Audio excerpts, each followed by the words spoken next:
Yesterday, God told me no, and it was one of the most beautiful and powerful experiences of my life, certainly of this year.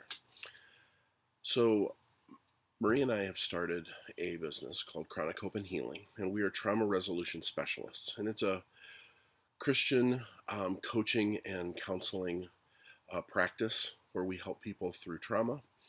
And one of the things that we've realized over the course of our learning and growing in our ability to pray, and as well as helping others, is that when we have clarity in our own mind towards what's going on in the spiritual world and in our prayer relationship with God, it makes a huge difference.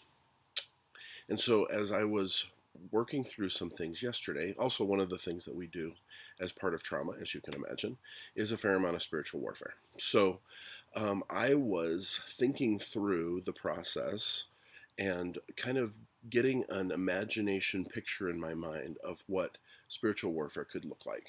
And the picture that God gave me was Him wrapping up all of the entities and all of the warfare that's connected with a certain trauma and binding it to a blood-stained cross and dropping it in His heavenly courts, thunking down on the floor for the Father, the Judge, to deal with.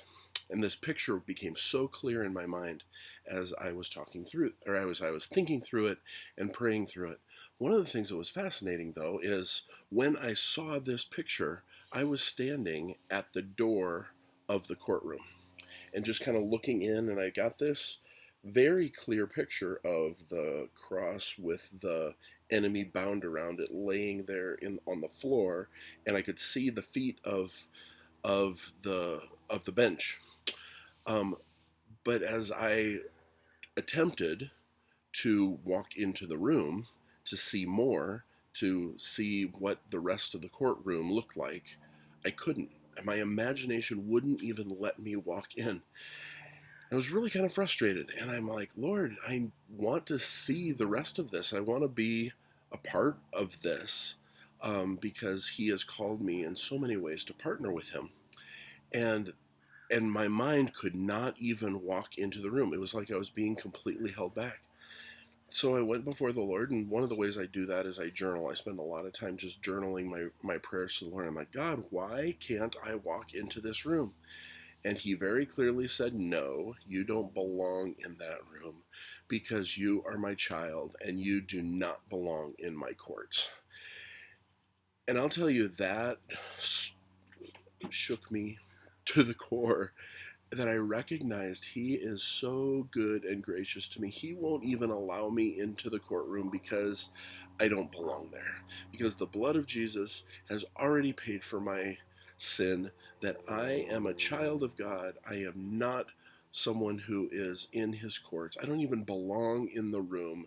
And He, in His gracious and beautiful way, gave me another reminder, even in my imagination, of who I am in Him, that I am His son, and I can see what's going on in the courtroom. He's not hiding that from me. The door was open, but I could not walk in because I am now have no condemnation.